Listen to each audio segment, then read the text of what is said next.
Welcome to our Going Green podcast. I'm Philip and this is Paul. And over the next half hour or so, we're going to have a look at another topic on climate change. And we've noticed this week something, and last week, about the pace of climate change. And so that's what we're going to have a talk about.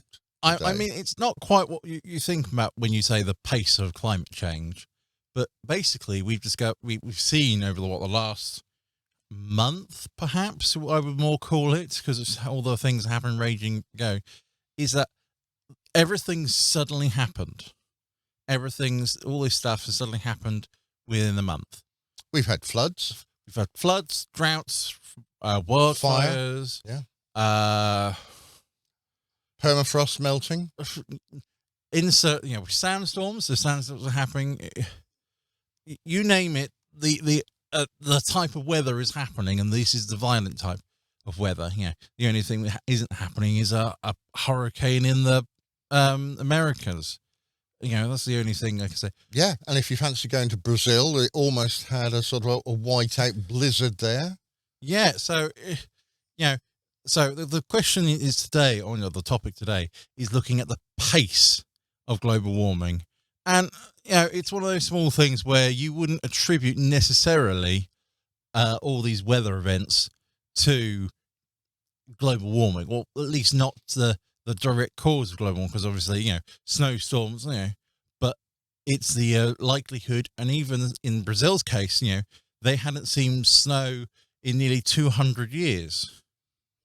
But the point is, 200 years ago they did, and if it's a once in a 200-year event, then that's just a 1 in 200 event. It's like the rains in China, a once in 1,000 years event. Yeah, exactly. And unfortunately, these events, although they say they're once in a lifetime, once in 1,000 years, 200 years, whatever, so they're becoming more often, which is the worrying and sad problem. So should we have actually asked a different question rather than about the pace of climate change? Should we have actually said, has climate change already happened? Has it got here? Scientists talk about reaching the tipping point. Do you think we've actually reached that yet, or we're still on the way? It's hard to say whether we've reached the tipping point, but I can definitely say we're on the way to it. You just look at simple, global surface temperatures, and you just see they all go up. It's a positive trend since the Industrial Revolution, which is no problem. But it's more sort of now we're seeing there. It's now coming up to this century, this millennium, is that the increased pace of which we're going, we're going up. We were going up linearly, and now we're going exponential. It's a sudden increase that's happening, which is a problem, and that's the major critical thing that we're having to deal with, is the fact that sort of we're all going up. This is all going, I wouldn't say belly up, but it's sort of, it's happening rather quickly, rather fast. Well, the Met Office put out their report this week. And they looked at the hottest years, and the hottest 10 years have happened in the last 20 years. Yeah, and it's sort of one of those things where, not only how many records have been broken within the last, as you say, 20 years, and the answer is pretty much most of them. Yeah. And it's not been broken, and then you thought, all right, they've been broken recently, who's are? But of course, you got to look at, all right, when were some of them broken? And you look up, let's take one of them, which is the hottest temperature. Right, it's a simple one. It was. You look at the date, and it first broken, or at least the temperature got max in about 2008. The hottest temperatures were recorded. Then it was broken. Then in 2011, and then it was broken in 2000. And I think it was 15, maybe 6. I can't honestly remember. But then it was 18, and now it's 20. Yeah, you're seeing that the records keep being broken by subsequent years. Yeah. So we're looking at the hottest 10 years in the last 20 years from the Met Office, and we're getting a lot of scientists, all over the world. They're all throwing their little bit in because we're only now, just over 100 days from COP26? I think it's less than 100 days. Yeah. It could be something daft. We're now approaching the 3 months, but it's near enough that sort of thing. And so they're all starting to put their little bit in there saying, yeah, look, we are doing this. They're all sort of putting their little mark saying, but climate change, I get the feeling that we're actually seeing a lot of it happening at the moment. How do you fancy sort of Storm Everett, which we're going through today as it passes over us? This is a named storm. These named storms come in the autumn. This is July. Are you sure it's autumn? I thought it was summer. I'm still waiting for summer to start. So we live in hope. But yeah, Storm Everett, it's coming, sort of 80, 90 mile an hour winds down in the Isle of Wight. Well, this happens later in the year. It doesn't happen now. Yeah, so it's hard to say sort of, are we getting things earlier, or is it that the fact we're not getting them earlier is that we're getting them for longer? What, the season, you're saying the seasons are actually getting longer? No, I think some of the seasons are getting shorter and some of them seasons are getting longer. So now, yeah, we had a little dry spell, and so now we're moving into the autumn phase, usually after all the heat's built up. Then we get all the storms. You see, we've had a little bit of heat, and so there's a storm formed. So what I'm saying is, yeah, it's just, that's the sort of things that's happening, is that idea of, we, instead of having a nice long summer to build up we've had that same amount of energy or heat dumped into the oceans, the lands, the seas, and all sorts of places. And so the storm is able to form because of that. So the length of time of which the period of that can take place, the heating, forming the storm, is shortened, which is why the storms appeared, as opposed to previously where we had to wait all summer for the energy to build up. We built it up in a week and a half at max. Well, it does seem something like that. And although us here, we're complaining that we're still really waiting for summer to start. We did have a week, in fairness, and we actually got some really hot temperatures, and it just sort of went up really quite quickly. We haven't had a good summer, but we are finding that we had a sort of a different spring, and we're having perhaps an early autumn, if this is the autumn storms arriving. Well, yeah, exactly. So we're moving on to that. But what could happen is we have this sort of pre-summer and then a storm, and then we have post-summer, if that makes sense. Almost like what we would define as more of an Indian summer, because an Indian summer is sort of a late summer that happens in September. We've had our summer, and now we're moving to a second summer, almost like second breakfasts. And then we're now approaching into a second autumn, because of course we've had the autumn storms. Yeah. So we've also had other little problems, like how do you fancy going on the DLR? Last week, do you fancy a little ride on the DLR? Well, I would have loved to. With a free paddle at the end. Yeah. Sort of knee deep. And luckily the train station, or I say the train station, the train wasn't, because it's electrified, wasn't touching the water, so it wasn't wasn't flooded. For people who don't know, the Docklands Light Railway, the DLR, is quite high up. It runs basically on a viaduct, but not viaduct. Yes, yeah, all the way. Yeah. Anyway, but accessing obviously these aqueducts, the stations that are above, probably like 5 meters? No, probably less than sort of. Well, it varies in height. Yeah, it varies in height. It does goes up and down. But of course, the staircases to get up, or the lifts, they were flooded with nearly 2 foot of water. Yeah. So And houses around there.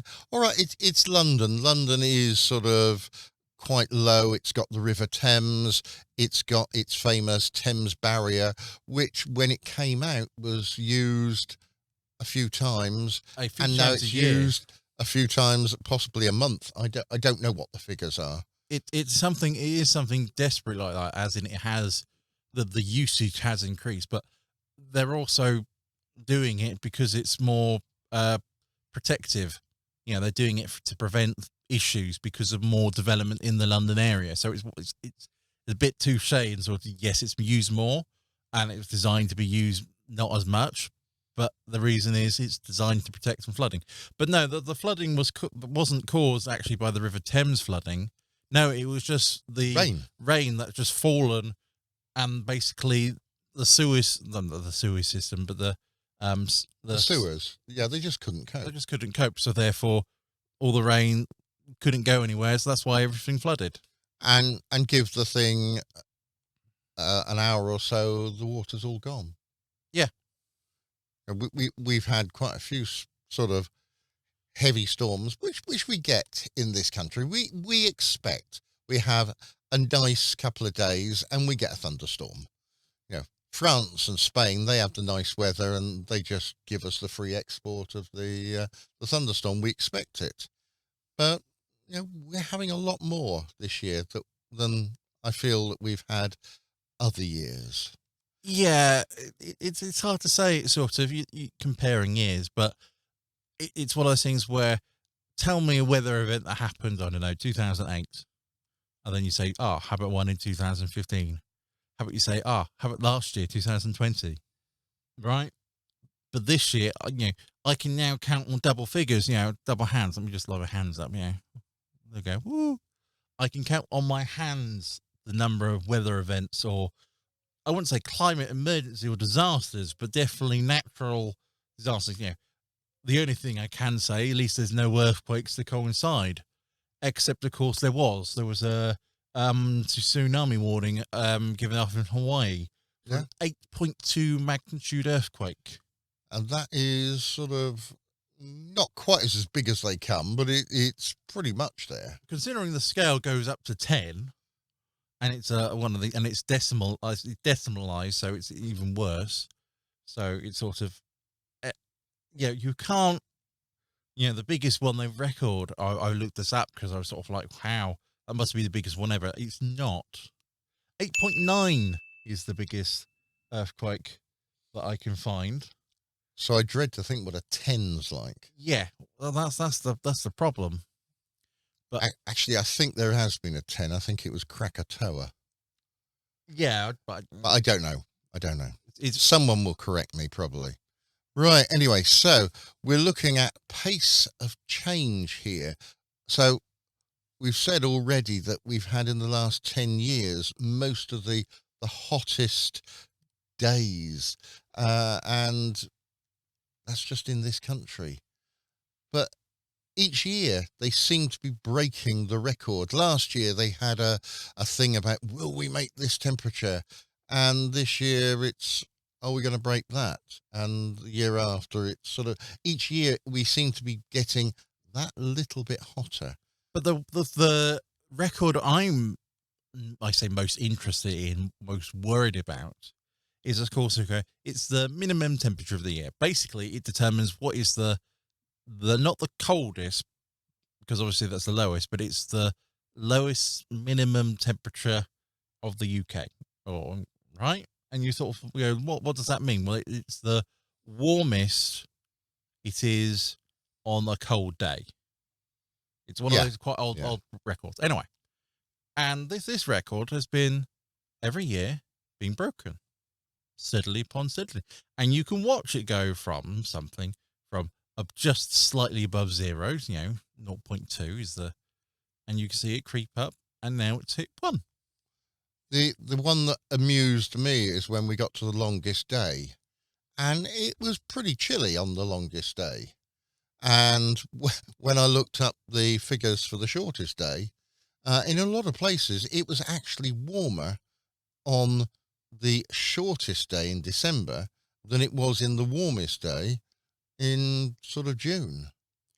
Which is astounding to think, sort of, that's what it's like, that's how warm it was or how cold it was all in the middle of June. And some of this is just anecdotal sort of evidence that we're noticing as we're going along. But we are seeing each year upon year, these records being broken, which is giving this idea that something is drastically happening at the moment. Maybe climate change, we haven't reached a tipping point, but we are certainly noticing lots of new things and different things happening that didn't happen. Well, you won't remember, but when I was a child. Yeah, I agree. It's becoming one of those things where, is it becoming the new normal, as everybody keeps calling it? The new catchphrase. Yeah. But you look at sort of, what's I say what's driving this, but it's not what's causing. How is this happening? And you can see and you can witness. They talk about the deforestation of the Amazon. That has steadily increased pace, and they're saying now it's getting to the point where the Amazon previously was it was the lungs of the world. It was where most of the CO2 was turned back into a carbon oxygen. Sink. That was it. It was a carbon sink. Carbon sink. They're now saying that because of all the deforestation that's happened, it's gotten to a point where the Amazon is now not a carbon sink, but unfortunately now more like a carbon source or generator, which is a bit of a hard term to get around. But it just shows you that suddenly, it's changed from being, sink to a source, indicating that's, it's now pushing out. And obviously, you think the idea is suddenly now, instead of decreasing, you're now increasing the CO2, the global warming effect. And then by increasing the temperatures and deforestation, you're letting out more carbon, which then heats it up more. And suddenly you're in this positive feedback cycle. Yeah. And we're unable to. But this is what has happened already in the Amazon. We've gone from basically negative to positive. It has flipped. So we've gone from basically using up carbon now to sort of giving out the carbon dioxide. And that's by burning. That's also by changing the use of the land. And it also changes the climate as well. Yeah. Which is unfortunate. They talk about how many protected lands there are out there, or how many lands are having to become protected lands, so that there is increased regulation, but also monitoring, and so they can protect them, so they can keep them the way they are, but also to actually discourage people from changing, or in more places such as the deforestation in the Amazon, protect the areas that are still, and actually increase those areas to repair the damage. Weather is changing. We're having a look at things like, I was reading about Madagascar, the food crisis there, and that's caused by not rainfall, but the opposite there, back-to-back droughts. Instead of having a rainy season, which they relied on every year to have a rainy season, hasn't happened. Yeah. And now, was it 1.14 million people? It was something starving. A lot. You're talking. That could be right. But I read in that report, it was also something daft about. No, that was just the new population, or the population that has only been recently been disturbed and put into sort of this problem. But that was on top of the already, I think it was sort of nearly 2 million people who were in that stage already. So now you go from, you're adding an extra, 1.4 million mouths to feed with, the report says they're having to eat locusts and things, and clay. Just I'm not sure what they're getting from the clay, but fills you up. Fills you up, so you don't feel hungry, and therefore you might be better. Now, if you hadn't noticed, well, we said we are currently going through Storm Everett, sorry. Yeah, we're listening to it at the moment. If you can hear a little bit of rain and a little bit of wind, and various other noises, then that's what we've got. Why, yeah. And the helicopter overhead. Yeah. And so, well, just to forewarn you, if suddenly we stop, the reason is because we're having to fix and repair all the rain that's coming in and getting us wet. So just if this episode cuts quickly and early, that's the reason. But it's interesting about how this is all happening. Madagascar, then, thousands starving, back-to-back droughts. We've had flash floods in London and Lake Como. I saw on the news a street. Well, I actually thought it was a river, but I was informed that was the main road going down, and it certainly looked like a river, apart from the fact there were 3 cars going down it. Yeah. Not sort of things that Lake Como has this time of year. Lake Como this time of year, they have, well, apart from the pandemic, they would have had lots and lots of people visiting. They're saying that the summer. Yeah, exactly. The tourism would have been exceptional, but pandemic hasn't been. But opening up, it should be better to go visit, but it hasn't because of the rain. So I've been reading as well, some people saying COVID, yeah, that's caused a lot of problems, but that's nothing like the problems you're going to have with this climate change, because we're looking at some people dying with COVID, and yes, it's not very nice, and we've got these problems going on, but you're then seeing with the climate change rather large disasters happening. Yeah, it's one of those things where you look at the COVID death rate and it's appalling and bad, but let's compare it to the flu, the yearly flu. Now, obviously, we had going through the pandemic conditions, flu was less, but you just take a different year to compare it against, and it is becoming very similar, because flu is an epidemic, it's a pandemic, but it's one of the things we can't cure, but that's no problem. And we've had to live with it. So that's not the point. But you look at that and you go, what diseases are quite rare, but are becoming more and more frequent? And the answer is, I'm reading it's things like malaria and dengue fever, which is caused by the mosquitoes. But by longer seasons. But it's caused majorly by having longer seasons. It's all right, we were fighting there over pressing which buttons. I keep noticing Paul forgets to press the buttons. I know. But, yeah, so all of this is happening more and more often, quicker.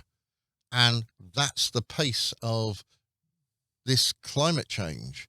And we can keep coming up with all these different things. But let's have another think about some of these things. The pace is changing. Perhaps some of the questions might be, why and what can we do about it? So I read another little article. Oh, no. And this said that there are now more ruminants. That's for you, not being the biologist. That is animals that eat sort of grass and chew the cud, sheep, cattle. Right. Yeah, okay. There are more of those than people.